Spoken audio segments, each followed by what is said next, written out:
Good afternoon and welcome to the Happy Half Hour. I'm Lee Cuban. And I'm Sandra Priestley. Welcome to the podcast. Happy Thursday. Happy Thursday.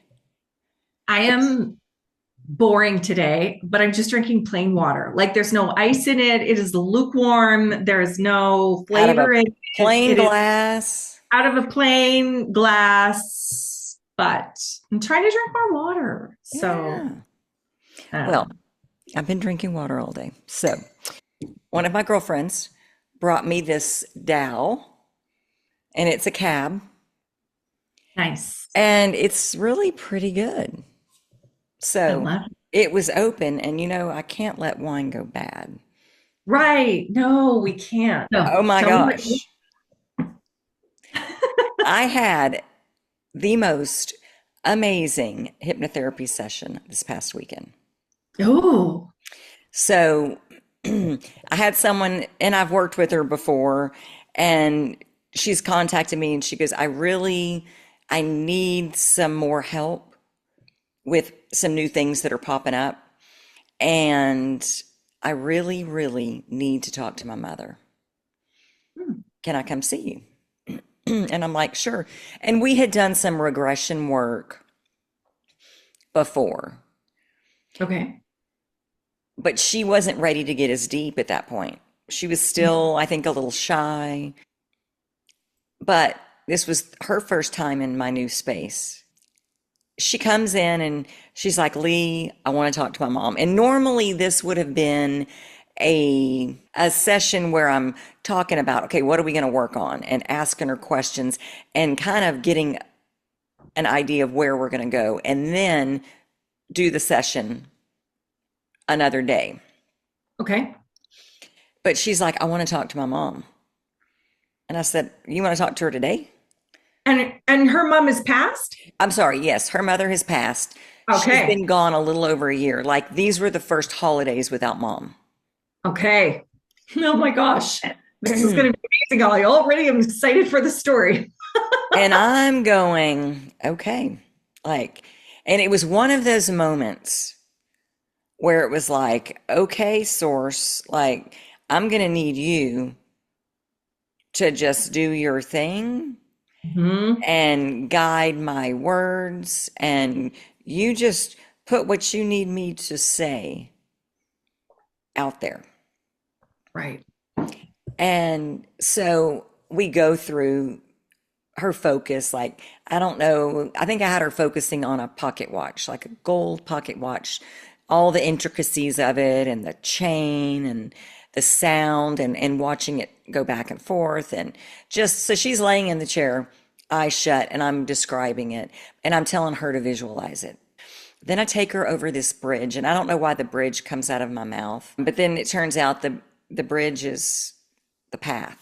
And I'm as surprised at the things that are coming out of my mouth as she is, Oh, I because love it's not pre-planned. And then she lands on this beautiful cobblestone road, and it's like in an old town center where there's all of these shops that are lining the streets. And what I was seeing was like when I was in Amsterdam, those Mm, old buildings that yeah. are Oh, just right next to it, all kind of right. connected, Yeah. and the little roads that are cobblestone, and you Yeah. just wonder what's in there. And it's like, oh, I don't know what's in here, but I have to go in here. And she stumbles across a antique shop and walks in, and she's finding things that she really, really is drawn to, and other things that she's not so interested in. And then she sees the door, and she wonders what's back there, and she walks around the corner and looks in the room, and there's two chairs, and her mother's sitting in one, and the other one is for her. So she goes in and shuts the door and sit down next to your mom. I asked her, I'm like, here's your opportunity to ask your mother anything that you want to know. And the first thing is, are you mad at me? Did I do enough to help you before you died? And So then I ask her, okay, what'd she say? So she tells me what her mother's saying. And it's really weird because it's kind of it's not a gloomy day, but it's not a bright day, like a bright, shiny day. Not at this time. Like things are sort of passing. It's like 8:30 in the morning. And as she's telling me what her mother is telling her, the windows in my office light up in a way that made me squint and go, what the fuck is this? Because And her then mother was in the room. and then my common sense goes, Lee, it's the sunshine. Relax. Mom stops talking, the light goes away. What else would you like to ask your mother? Next question comes out of her mouth. And how did she respond? Room lights up, her mouth opens, and my response to everything that she said, I could feel it in my body, was like, yes, yes, that is your mother. And this goes on for 20 minutes. Every time Mom speaks, the room lights up. And I was like goosebumped, like, oh my God. So as we are wrapping up, and I'm telling her, your mom is available to you anytime you want to chat. You just need to quiet your mind and relax and talk to her. She's here for you to talk to. You can write her. Like I'm just feeding her all of this, and I bring her out, and she's like, oh my God. That was unbelievable.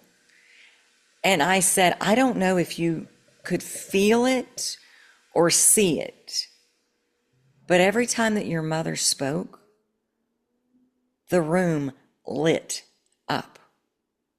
And I realized it was the sun, but it was more than the sun. And she's like, oh my God, I could see it and I could feel it, but I didn't know what that was.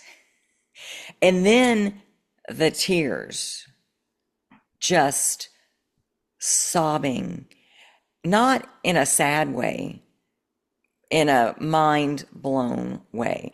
And then, Gratitude, like deep yes, gratitude, right? yes. Yeah. And then she hugs me and she's like, I am so glad that I got to meet you. I could have missed this. Unbelievable. Unfreaking believable. But it was one of those moments where then I was full of gratitude. Yeah. What an honor. Right? I, oh my gosh, I just have full chills. Just listening to the story. Mhm. Full chills, right? Yeah, I wonder where you're going to go with this. I don't know. But I mean, it's the next logical step. right. I phone this intuitive healer she's that we've worked with before, and usually it's for health, but she is pretty good at like dream interpretation and all this weird stuff, like, Yeah. that I don't get. Spiritual healer. And I said, okay, this is what's happening. And she goes, yeah. So you have a friend that passed, right? And I said, yeah, my friend Anita, she passed away. And she said, yeah, she wants to talk to you. I'm like, okay. And I'm all in. I believe in spirits and I believe in all Yeah. that. I'm like, okay, what does she have to say? And she said, well, she wants to talk to you.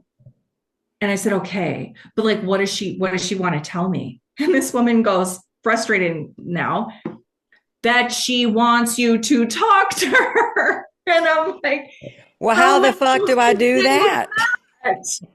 And she goes, Well, if you're seeing the lights, you're ready to hear the answers. So just freaking lay there, meditate, and have a chat with her. What the fuck? Okay. So I started doing this every single day. I was like practicing what is it that you have to tell me? And to be honest, I don't even know what she had to say other than that.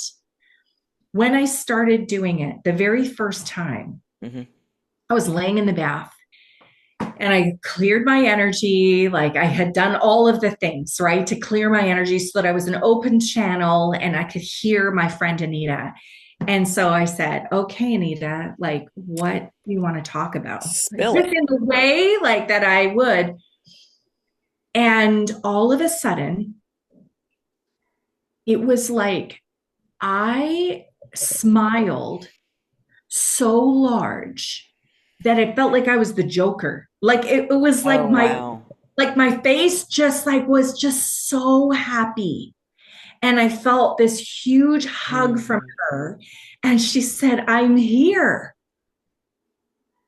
And I mean, ever since I've kind of just been talking to her like that and realizing that we all have that capacity and we just have to trust it. And Yeah. I think I've tried to help women do this. I've taken courses on mediumship Hmm. and where we were just told in these courses, just trust what you get back. Yeah. Like the more you trust. And so for me, it's almost like I imagine a conversation. Like I imagine a conversation. So like I sit and I will just say, okay, like I need to know this. And a couple of times she'll said, you're in the bath again, like stop being naked, right? Like it just like, and it's almost like this Yeah. imaginative, what's the word? Like I'm imagining the conversation, but I know it's her. Yeah. What's also interesting is once you start to practice it more and you get more confident with it, Hmm. um, it's like I started getting answers that I know were not my thoughts. Correct. They were the Yes. opposite thing that I would think. And like one time even was, okay, tell me about Shay's car. Like, because her car was, um, her car needed some work and stuff. And we were thinking maybe we'd have to trade it in. We just bought it. Hmm. And she came back with, no, it's fine. It's this part and it'll be fixed. The mechanic didn't know that it was that part, but it was. So it was like, I'm not a mechanic. I don't know what the hell, Yeah. but it was wild to me Yeah. And that it's all of this happened. yeah. It's like when I wrote my grandpa, the one that showed Right. himself to me right Yes. after he died when I was like 5, and I screamed bloody Yes. murder Yes. twice. And the second time, my mom's like, no more, like, stop it. So I just shut my eyes. Well, I wished that I had not screamed bloody murder and just said, Grandpa, what's up? But I didn't know how Yeah. to do that at 5. But when I Right. wrote him at 51 or 2, Yeah. it was the most surreal experience because as I began to write, kind of feeling silly, Mm-hmm. and then begin to ask questions, Mm-hmm. the answers that I received were not what was in my head. Exactly. So I would ask a question and full intending, okay, I'm just going to write first thing that comes to my mind. And as I'm going to write what pops into my mind, what's coming out on the paper is completely different. Enough Right. that it startled me because it's like, that's not what I was going to write. It's a total mind fuck at first because it's like, whoa, I have never written something that I wasn't thinking. Correct. Like Yeah. it And feels weird. the stuff that he responded with are messages that I have gotten like pop up in my head. I don't know where they came from, but now I do. But like Mhm. in some of my darkest times when I didn't know how to move forward, I didn't know what to do, I didn't know where to go, I was just lost. These words would pop into my head. It was him Mm, whispering them to me. yeah. I know. Crazy shit. So it's crazy shit. Uh-huh. No. Yeah.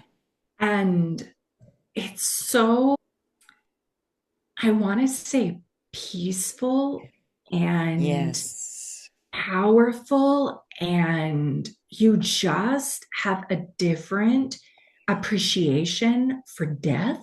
I Yeah. do. Oh, And 100%. that was, it was like, oh, wait a minute. They're not gone. Mm-mm. Let's have a chat. Who do I want to pull in next? Right. Like it Yeah. feels like, oh, wait, like they're there always. Mhm. And I mean, what's interesting is that we, I think so many people judge that, right? There's no way you can't do that. So many people judge that. But at the same time, they are those people that say, Spirit is always with you. Or they're the same people that say, I heard the whispers of God, Mhm. right? Or like Yeah. pray to God. You'll hear your answers. So to me, it's fascinating Yeah. that we judge someone, like we believe our own things, but we would judge something that's very, very similar. But to me, it was like it was this whole new realm that opened up when Mm. that happened. Yeah. But what's also interesting is I clearly must have known it was spiritual. You Be knew it was something because of the lady that you called. right. And also because when it first happened, I thought people are going to think I'm crazy. Like, because I can control the lights. Like, I don't know why I would assume, but it was like in that moment, I knew like my inner being, I totally knew, okay, this is spirit, and people are going to think I am wildly nuts. Yeah. Like, what is happening People are going right to now? think what they're going to think, and it's not about you anyway.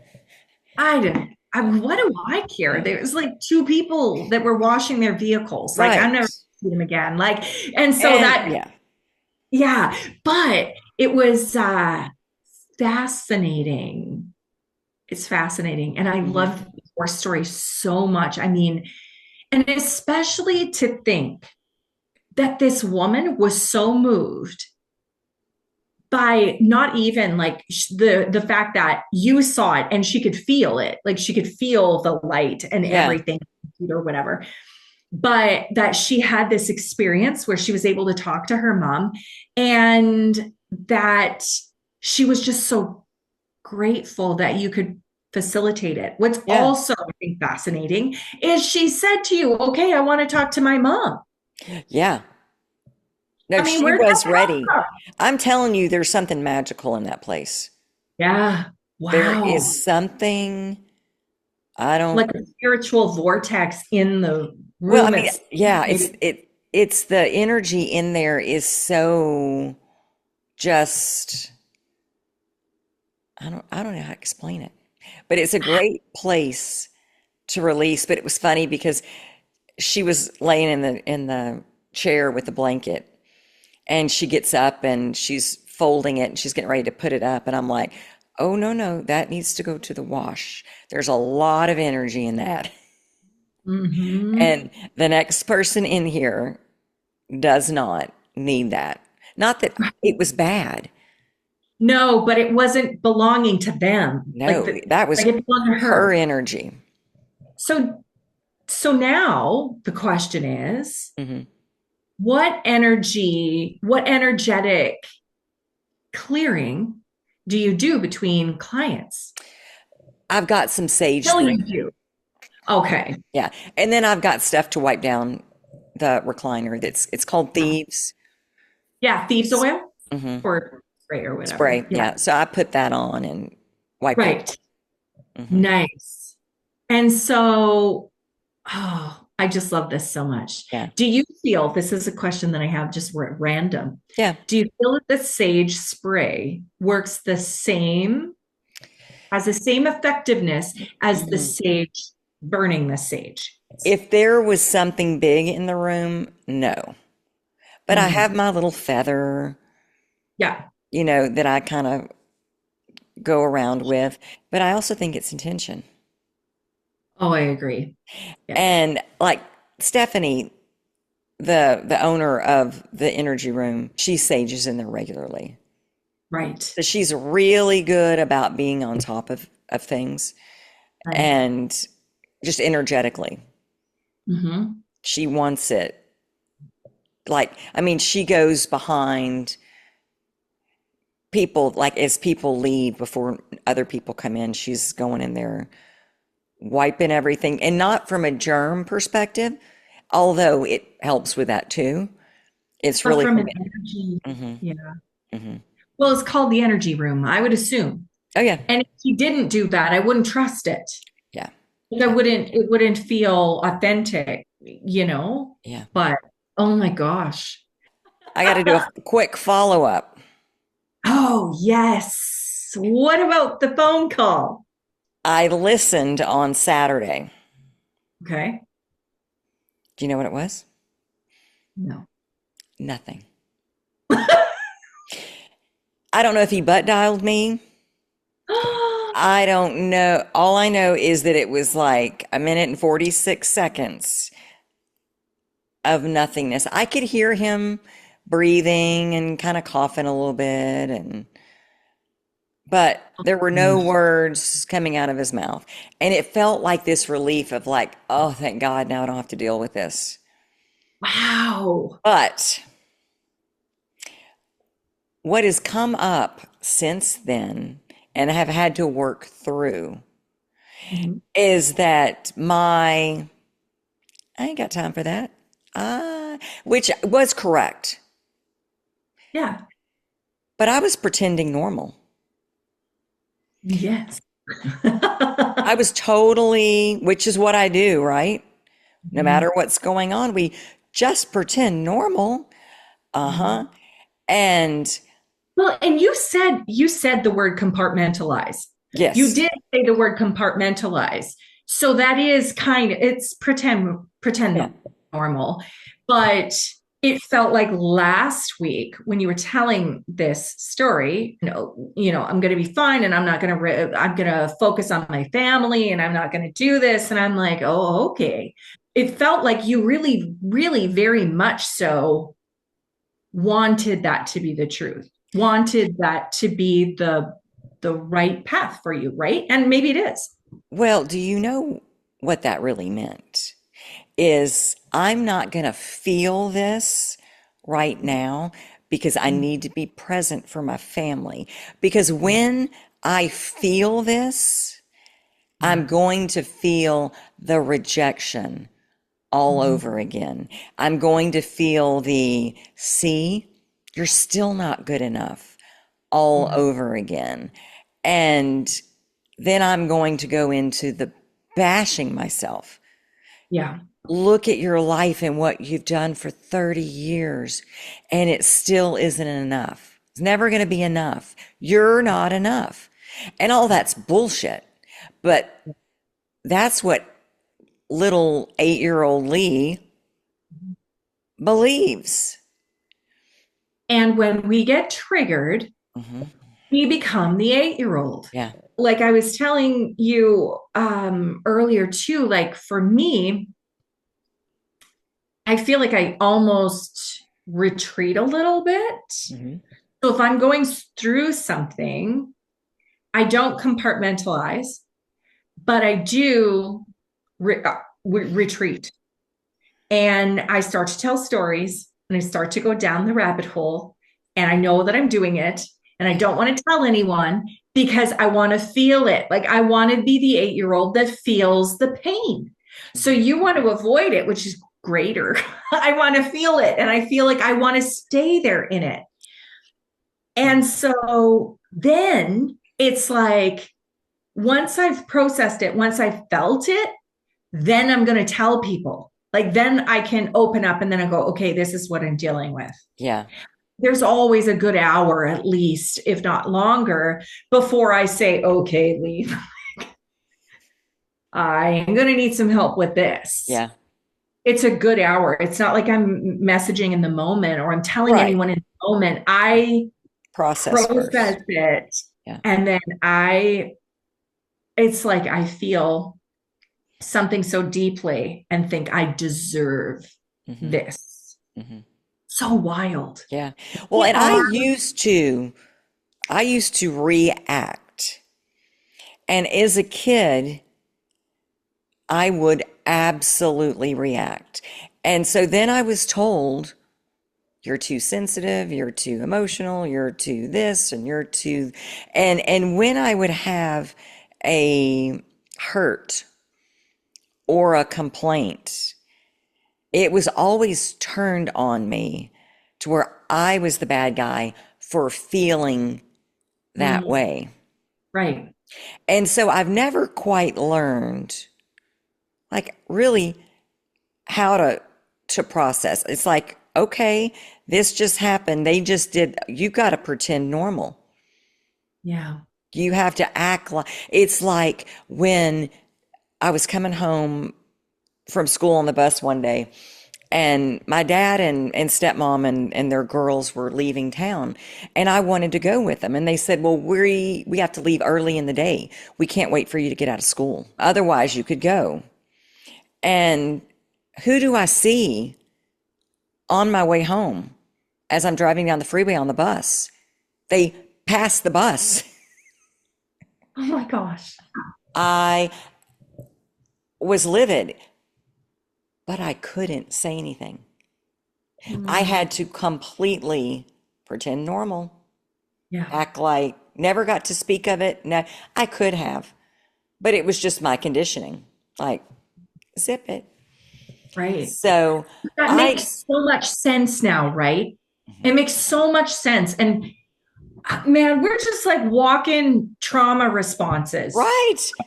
We But just are. it was really good though, because I was able to get up and really start identifying you're having emotions that you are denying, Mhm. and you feel rejected and hurt all over again.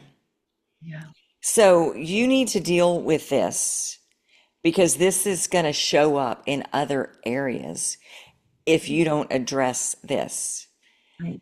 And so literally I get up, I walk in my office that morning, say hello to Stephanie. I tell her I'm doing some recordings, and I shut my door with my session in progress sign so no one walks in. Turn on the recording and just start recording a session for me, very specific to all of this.